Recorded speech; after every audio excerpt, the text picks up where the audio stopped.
I get a lot of questions about my lid thermometer because it's an add-on. I also get a lot of thermometer questions in general. Questions like, why did I install mine where I did? Are they hard to install? How accurate are lid thermometers? How do they compare to digital thermometers? And one question I get a lot is, why do I prefer a lid thermometer over a digital thermometer? So I thought I'd put a video together to answer some questions and to shed some light on these things in case you're thinking about installing a lid thermometer on your kettle grill. I think the information you're going to find in this video is very interesting. Okay, so here's your two type of thermometers that most people use. You have your digital thermometer, and then you have your lid thermometer. Now, how these digital thermometers work is you set a probe on the grate next to your meat, and these things take the temperature in real time. What that means is every time that temperature fluctuates in your cooker, your monitor will show you that change within a matter of seconds. Your lid thermometers, they don't work that way. They work off of a metal coil, and the coil has to expand and contract with the heat, and that expanding and contracting is what moves the needle back and forth. These things take a little while to come to temp, and what they do is they show you an average temperature for the grill. That's real-time temp. These are average temp.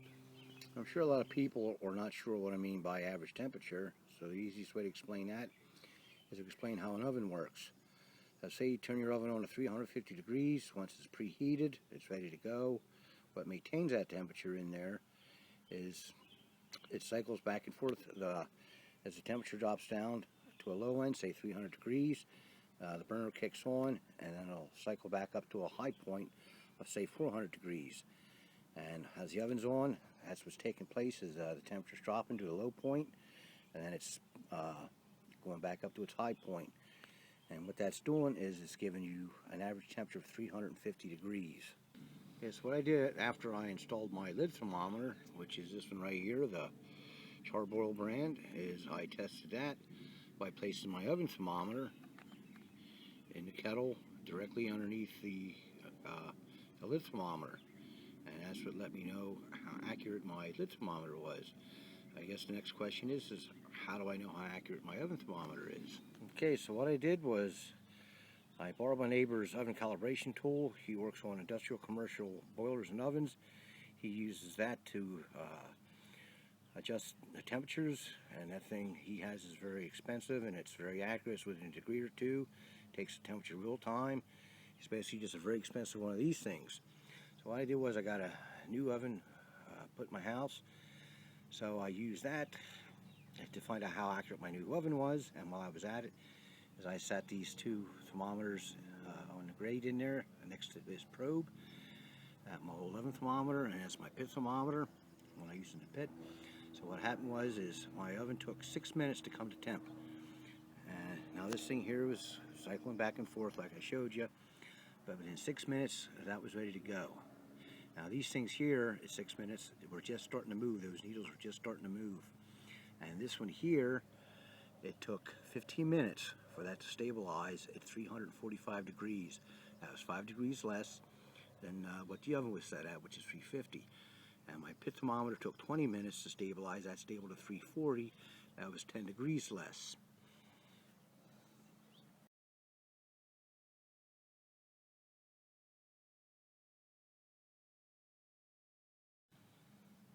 Okay, so I left my neighbor's probe and my 2-dial thermometer sit in the oven for a good 45 minutes. And as this thing was cycling back and forth, these things here, the needles never budged. These things stayed right at where they were at, one 345 and the other one 340. So what these two things were doing was giving the average temperature of that oven.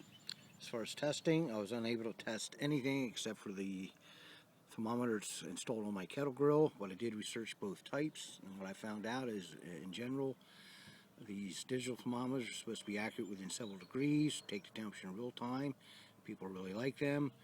Your lid thermometers or coil thermometers, in general, not these two brands here, these are supposed to be junk.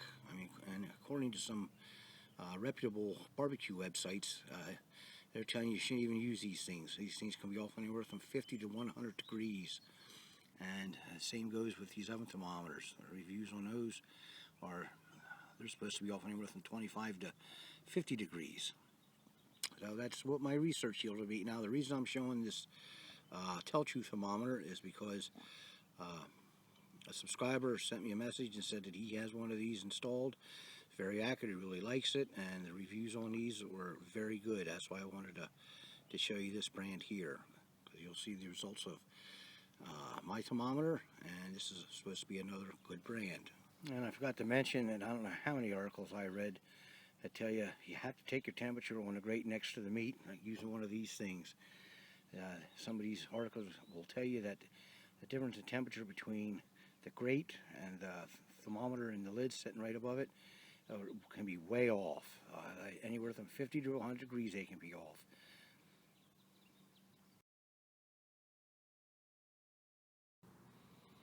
Okay, now let's do an actual real-time heat test.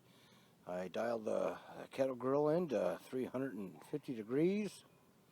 It's been sitting there for about 15, maybe 20 minutes. Sitting below that thermometer is my oven thermometer. That's the one that reads 5 degrees less than what my oven does, and my oven's all but dead on the money. So now keep in mind that according to reviews and a lot of websites, including some of your top-end barbecue websites, say this $9 thermometer should not even be close. This thing should be off by 50, 100 degrees. Let's see what we have.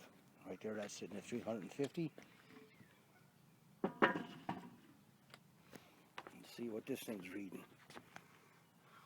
Wow, I don't know if you can see that or not. Check that out. Huh.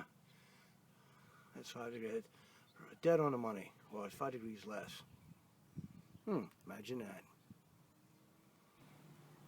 That was interesting, wasn't it? Now, here I took a test. This thing here is sitting directly under the lid thermometer. And it was within 5 degrees. Actually, this thing reads 5 degrees, or 345, 5 degrees less than my oven. My oven's right at 350. This was reading 350. So that tells me that this thing actually was dead on the money. Now there's some of your websites tell you that you have to use one of these probes, and that's got to be sitting right on the grate next to the meat to get the actual temperature. Mine was in 5 degrees.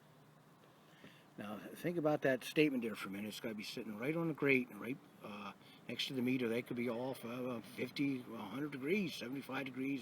They'll tell you different, but use your own common sense. Look at the size of that kettle grill. How much distance is there between that grate and the top of that lid where that thermometer sits? Do you think that's that far away, a grill that small, to make a 50, 100 degree difference? That's for you to decide. Okay, so what's the difference between the digital and the coil thermometer or lid thermometer?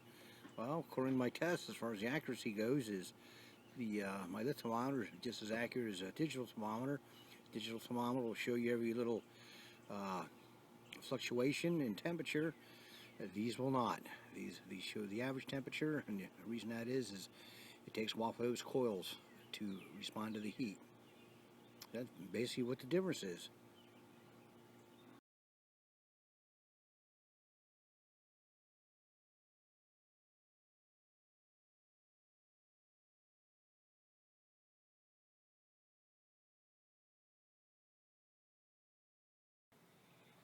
Now, in my opinion, what's more important than a dead-on accurate thermometer is the ability to be able to zero in on a targeted temp and then maintain that temp throughout the cook.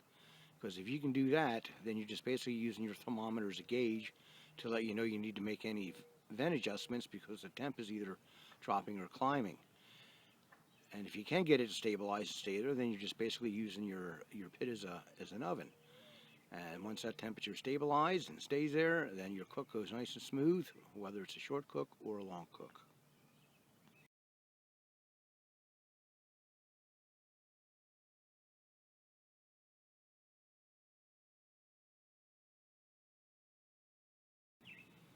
So how do you tell how accurate your grill thermometer actually is? Well, unless you're able to borrow a oven calibration tool like I was, most people have no idea how accurate the thermometers are. But one good way to judge it is to compare it to your oven. If you cook a meatloaf in your oven, it takes an hour at 350. It's done, and you do the meatloaf on the pit at 350. And if it's not done in an hour, then you know that your thermometer is reading a little low, so you just adjust your cooks accordingly. So the next time you do a meatloaf, you either do it at 375 or cook a little longer. You just adjust according to the readings you're getting off your thermometer. And to answer the question why I prefer a lid thermometer over a digital thermometer, there's a couple of reasons. Number one, I'm not worried about pinpoint accuracy in the grill. I'm not worried about if that temperature's fluctuating a little bit back and forth. And the big thing is that probe's got to sit there on the grate. I don't want that probe in the way of my meat, because most times I'll fill this side full of meat. I don't want to have to be moving that probe around. I prefer not to have a piece of wire coming out the side of the grill and having a monitor hanging on the handle or sitting on the table. Just a preference to me.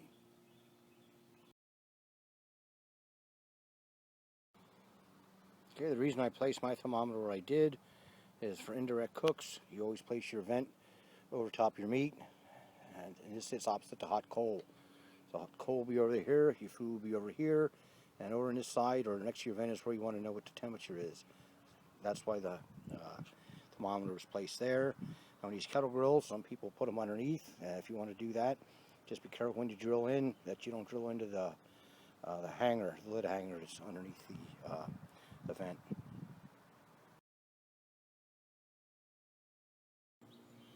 As far as installation, these things are super simple to do. They come with directions, but basically all you do is you drill one hole through your lid, the probe slips through there, and you take out wing nut, you put that on underneath, draw it up good and tight, and that's all there is to it. It's done.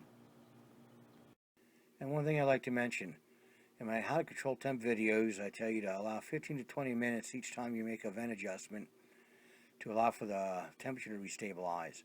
The reason for that is two things take place. One, the charcoal has either got to perk up or cool down depending on whether you open or close the vents. And two, you have to allow time for your thermometer to restabilize. And it takes about the same amount of time for the charcoal to perk up or cool down as it takes for the thermometer to readjust.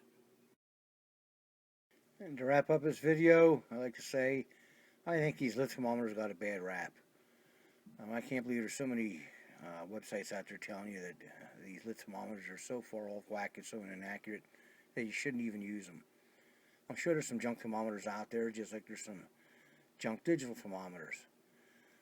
My advice is, if you want to install one in your lid, go right ahead. Just do your research and find out what's a good one. And I mean, there's actually no way of telling how accurate these things are, even your digital thermometers, unless you have a calibration tool to actually test them. So install it and then adjust your cooks according to the readings that you're getting off your particular lid thermometer.